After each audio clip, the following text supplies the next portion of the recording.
Okay, nice.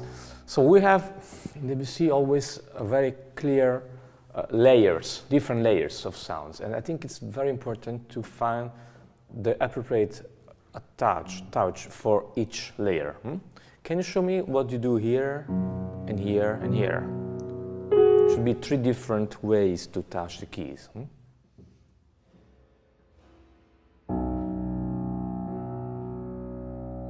Okay, now nice. So it's good. It's very clear. Now it's important that you keep the same touch each time you go back to the same layer. So this is of course inside, a bit deeper. Yes, I know that. Then this is inside the resonance. So pulling up, and this is of course more stressing the note. Yeah, I would say even more with the full arm, not just this, but with a steady arm, so you have a longer lever to find a more tense sound here. Okay. Try again.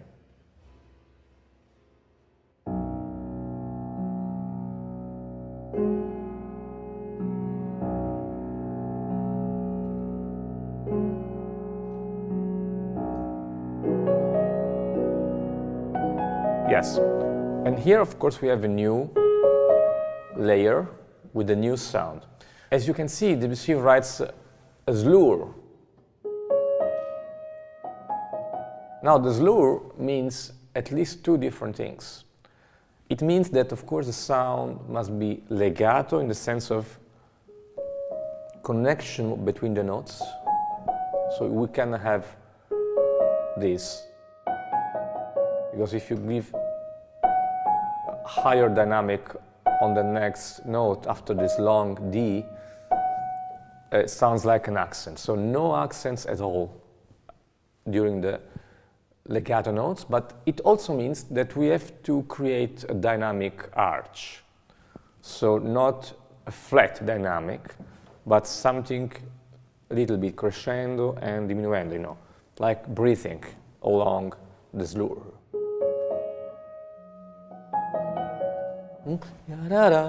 Something happening.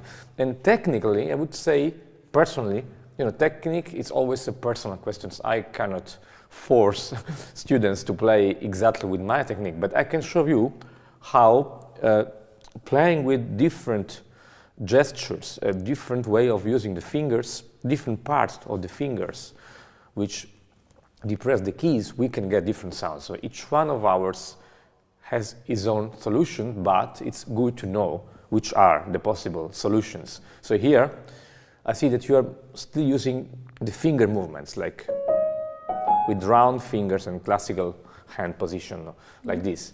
I think that in this case, if we want a more legato and flowing sound, I would rather use not round fingers, not the tip of the finger, but the whole hand, and even not moving this articulation, not this, but just this.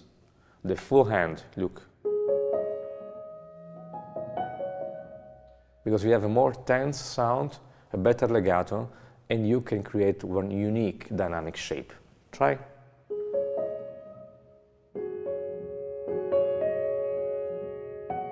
Yes, even I will maybe even try to use the same thumb for the 2 notes here. The risk is that it's not so easy to control each one of them, but on the other side, they should not be so unfocused. It's more interesting.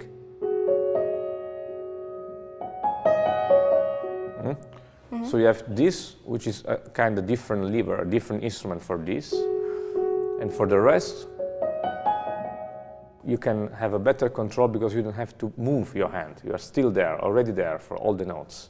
Try. Yes, and keep keep the weight on each note. For example, when you go here, stay there with the weight. Don't leave it. It's not.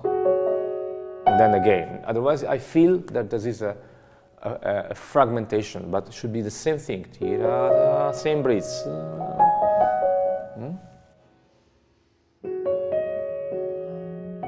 Yes, nice.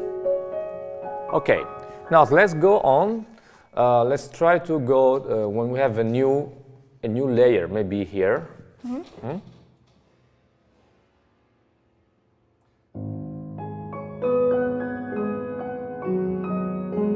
Okay, as you see, we have two different articulations here. We have slurs and dots. So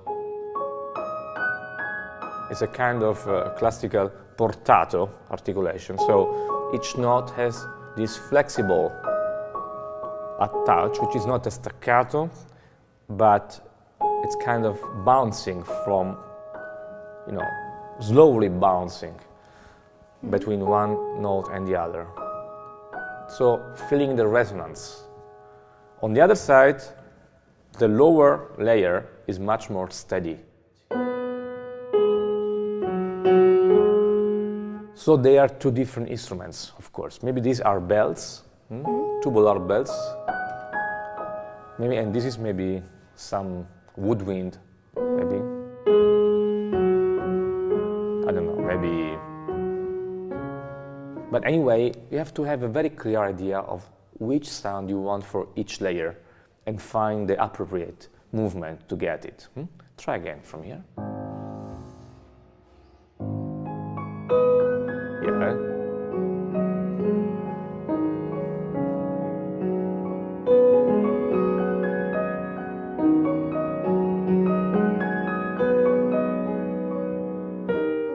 Okay, and now we have again something new, and the difference is very clear because here we had a lot of distant layers, you see, from here to here. But here everything is compressed in only one octave distance, no? So from the big to the small. And on the other side we have finally just a simple legato with in each layer. So legato here, but also here.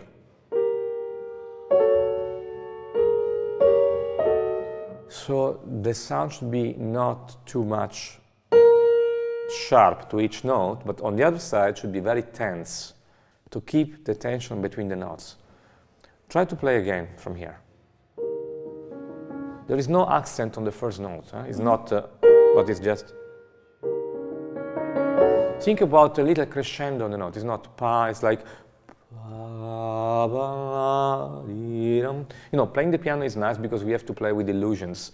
On the piano, we cannot really do a crescendo on a single note, but if you think about that before, you will find a specific touch which gives the impression also to the listener that we are actually doing that.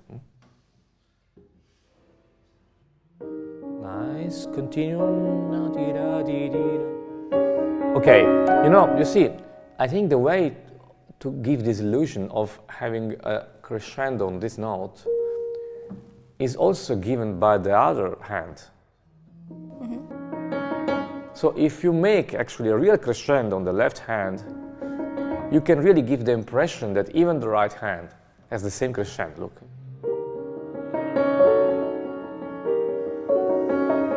Now maybe it wasn't too much, but anyway, I mean, the intention is even more important than the simple way to do things. Nice.